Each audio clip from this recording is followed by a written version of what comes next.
ஓம் நம சிவாய. நாம் இந்த வீடியோவில் எதை பற்றி பார்க்க போகிறோம் அப்படின்னா, மிகச்சிறந்த நடிகரோட ஜாதகம்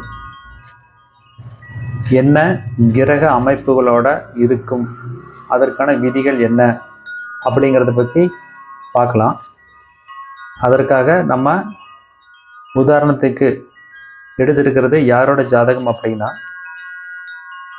தமிழகத்தினுடைய முன்னாள் முதல்வரும் மிகச்சிறந்த நடிகருமான புரட்சி தலைவி ஜெயலலிதா அம்மா அவர்களுடைய ஜாதகம். இந்த ஜாதகத்தை சிஆர்பி மெத்தடில் அனலைஸ் பண்ணுறோம். சிஆர்பி மெத்தடு அப்படின்னா என்ன அப்படிங்கிறத முதல்ல நம்ம புரிஞ்சுக்கலாம். வழக்கமாக சித்தர்கள் சொல்லியிருக்கிற 5 மெத்தடில் கிரகங்கள் கனெக்ட் ஆகும். அது இல்லாமல் புதுசாக நான் கண்டுபிடிச்சிருக்கிற 6 மெத்தட்லேயும் கிரகங்கள் கனெக்ட் ஆகும் அப்படிங்கிறத அடிப்படையாக கொண்டு சிஆர்பி மெத்தட் இருக்குது. அது என்ன அப்படின்னா, வதம் நட்சத்திரத்தில் இருக்கிற 2 கிரகங்கள் கனெக்ட் ஆகிக்கும். வதம் நட்சத்திரம்னா என்ன அப்படின்னா, ஒரு கிரகம் ஒரு நட்சத்திரத்தில் அமர்ந்திருக்கும் பொழுது அதில் இருந்து 7வது நட்சத்திரம் வத நட்சத்திரம். உதாரணத்துக்கு அஸ்வினி நட்சத்திரத்தில் ஒரு கிரகம் இருக்கிறதா வச்சுக்கோங்க. உதாரணத்துக்கு சந்திரனை எடுத்துக்கலாம். அந்த அஸ்வினி நட்சத்திரத்திலிருந்து 7வது நட்சத்திரம் அஸ்வினி, பரணி, கார்த்திகை, ரோகிணி, மிருகசீரிஷம், திருவாதிரை, புனர்பூசம். அந்த புனர்பூசம் நட்சத்திரத்தில் சூரியன் இருக்கிறதா வச்சுக்கலாம். அப்போது அஸ்வினியில் இருக்கிற சந்திரனும் புனர்பூசம் நட்சத்திரத்தில் இருக்கிற சூரியனும் கனெக்ட் ஆகிக்கிறாங்க அப்படின்னு அர்த்தம். அதே சமயம் புனர்பூசம் நட்சத்திரம்ங்கிறது மிதுனத்தில் இருந்தாலும் சரி அல்லது கடகத்தில் இருந்தாலும் சரி, இந்த 2 கிரகங்களும் இணைஞ்சிக்கிட்டதா பொருள். அடுத்தது வைநாசிகம் நட்சத்திரத்தில் இருக்கிற கிரகங்கள் கனெக்ட் ஆகிக்கும். வைநாசிகம் நட்சத்திரம் அப்படின்னா என்ன அப்படிங்கிறத புரிஞ்சுக்கலாம். ஒரு நட்சத்திரத்தில் இருந்து கிளாக் வைஸில் எண்ணி வந்தால் 22வது வர்ற நட்சத்திரம் வைநாசிக நட்சத்திரம் அப்படின்னு பேர். அதாவது உதாரணத்துக்கு அஸ்வினி நட்சத்திரத்தில் ஒரு கிரகம் இருக்குன்னு வச்சுக்கோங்க. அதில் இருந்து 22வது நட்சத்திரம் திருவோணம் நட்சத்திரம். அப்போது அஸ்வினி நட்சத்திரத்தில் ஒரு கிரகமும் திருவோணம் நட்சத்திரத்தில் ஒரு கிரகமும் இருந்தால் அந்த 2 கிரகமும் கனெக்ட் ஆகிக்குது அப்படின்னு பொருள். உதாரணத்துக்கு அஸ்வினி நட்சத்திரத்தில் சந்திரன் இருக்கிறதா வச்சுட்டா, திருவோணம் நட்சத்திரத்தில் சூரியன் இருந்தால் சூரியனும் சந்திரனும் கனெக்ட் ஆகிக்குது அப்படின்னு பொருள். இன்னொன்று பாருங்கள், அஸ்வினியிலிருந்து கிளாக் வைஸில் எண்ணி வந்தீங்கன்னா 22வது நட்சத்திரம் திருவோணம் வரும். அதே சமயம் அஸ்வினியிலிருந்து ஆன்டி கிளாக் வைஸில் எண்ணி வந்தாலும் அதே திருவோணம் வரும். அப்போ அடிப்படை என்னென்னு பார்த்தா, ஒரு நட்சத்திரத்திலிருந்து கிளாக் வைஸில் வர்ற 7வது நட்சத்திரமும் ஆன்டி கிளாக் வைஸில் வர்ற 7வது நட்சத்திரமும் கனெக்ட் ஆகிக்கும் அப்படிங்கிறத நம்ம புரிஞ்சிக்க முடியுது. அடுத்த மெத்தேடு என்னங்கன்னு பாருங்கள். வேதை நட்சத்திரத்தில் இருக்கிற 2 கிரகங்கள் கனெக்ட் ஆகிடுச்சுன்னு பொருள். உதாரணத்துக்கு மகம் நட்சத்திரத்தில் சூரியன் இருக்கிறத வச்சுக்கலாம். ரேவதி நட்சத்திரம் என்பது மகம் நட்சத்திரத்தின் வேதை நட்சத்திரம், அதாவது ரேவதி. அப்போ மகத்தில் சூரியனும் ரேவதியில் சந்திரனும் இருந்தால் இந்த 2 கிரகங்களும் கனெக்ட் ஆகிக்குது அப்படின்னு பொருள். அடுத்த மெத்தேடு, ஒரு கிரகத்தினுடைய 3 நட்சத்திரங்களில் ஏதேனும் கிரகங்கள் இருந்தால் அந்த கிரகங்கள் கனெக்ட் ஆகிக்குது அப்படின்னு பொருள். உதாரணத்துக்கு சந்திரனோட நட்சத்திரமான ரோகிணி, அஸ்தம், திருவோணம், இந்த 3 நட்சத்திரங்களில் ஏதேனும் 2 நட்சத்திரத்தில் கிரகம் இருந்தால் அந்த 2 கிரகங்களும் கனெக்ட் ஆகிக்குது அப்படின்னு அர்த்தம். உதாரணத்துக்கு ரோகிணி நட்சத்திரத்தில் சூரியனும் அஸ்தம் நட்சத்திரத்தில்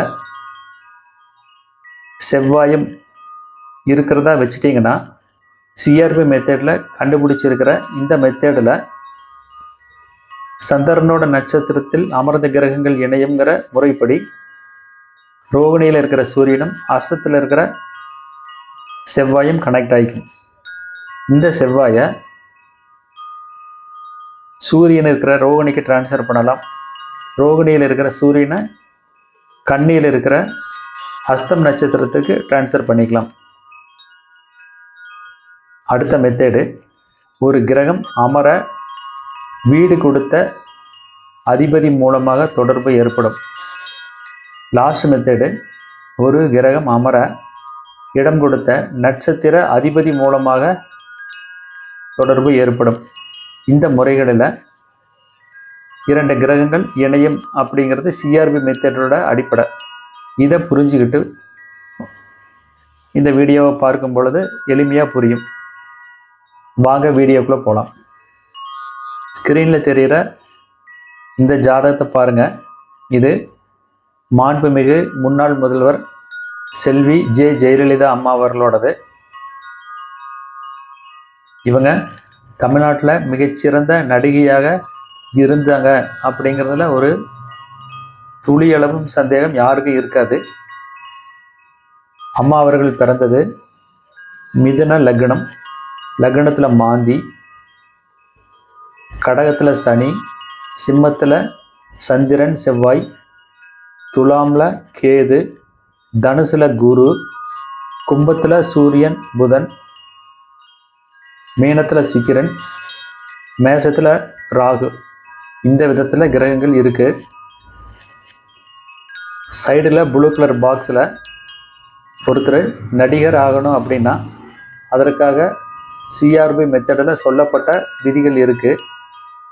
என்னென்னு பாருங்கள்.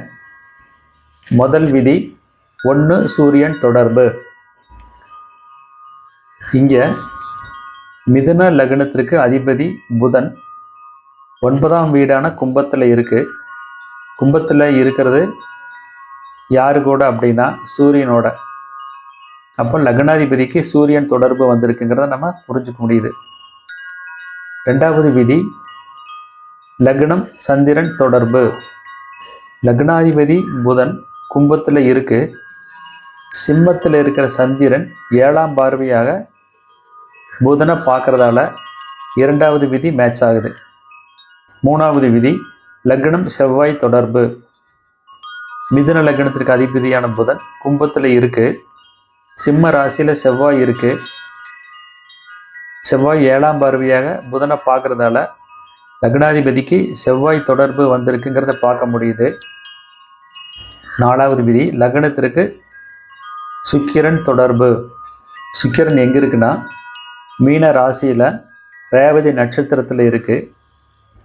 சுக்கிரன் அமர்ந்த ரேவதிங்கிறது புதனோட நட்சத்திரம். புதன் இங்கே லக்னாதிபதியாக இருக்கார். அந்த விதத்தில் லக்னத்திற்கு சுக்கிரனோட தொடர்பு வந்திருக்குங்கிறத பார்க்க முடியுது. 5வது விதி, 2-11 தொடர்பு.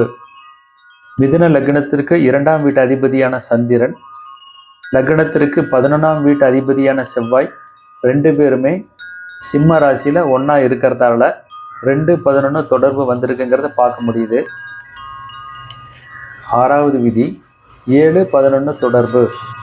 மிதுன லக்னத்திற்கு 7ஆம் வீட்டு அதிபதி குரு தனுசு ராசியிலேயே இருக்காரு. இருந்து தனது 5ஆம் பார்வை மூலமாக லக்னத்திற்கு 11ஆம் வீடான மேசத்தை பார்க்குறாரு. அதே மாதிரி குரு தனது 9ஆம் பார்வை மூலமாக லக்னத்திற்கு 11ஆம் வீட்டு அதிபதியான செவ்வாயை சிம்மத்தில் வச்சு பார்க்குறாரு. அந்த விதத்தில் குருவிற்கும் 11ஆம் வீட்டு அதிபதிக்கும் 2 விதத்தில் கனெக்ட் ஆகிறத பார்க்க முடியுது. 7வது விதி, 7 குரு தொடர்பு. மிதுன லக்னத்திற்கு 7ஆம் வீட்டிலேயே குரு இருக்கிறதால 7 குரு கனெக்ஷன் பார்க்க முடியுது. அடுத்தது 8வது விதி, 10ஆம் வீட்டிற்கு குரு தொடர்பு. மிதுன லக்னத்திற்கு 10ஆம் வீடு மீனம், அதன் அதிபதி குருவாக இருக்கிறதால தனியாக தொடர்பு நம்ம பார்க்க வேண்டிய அவசியம் இல்லை. லாஸ்ட் ரூல், 10ஆம் வீட்டிற்கு ராகு தொடர்பு. மிதுன லக்னத்திற்கு 10ஆம் வீட்டு அதிபதி குரு தனது 5ஆம் பார்வை மூலமாக 11ஆம் வீட்டில் இருக்கிற ராகு பகவானை பார்க்குறதால 10க்கும் ராகுவுக்கும் கனெக்ஷன் கிடைச்சிருக்குங்கிறத நம்ம பார்க்க முடியுது. இந்த விதத்தில் சிஆர்பி மெத்தடில் சொல்லப்பட்டு இருக்கிற 9 விதிகளும் மிகச்சிறந்த நடிகர் ஜாதகத்தில் எப்படி பொருந்தி வருது அப்படிங்கிறத நம்மளால் பார்க்க முடியுது. இது மாதிரி இன்னொரு உண்மையான ஜாதகத்தில் சிஆர்பி மெத்தடில் சொல்லப்பட்டிருக்கிற நடிகர் ஆவதற்கான விதி எப்படி பொருந்தி வருது அப்படிங்கிறத அனலைஸ் பண்ணலாம். திருச்சிற்றம்பலம்.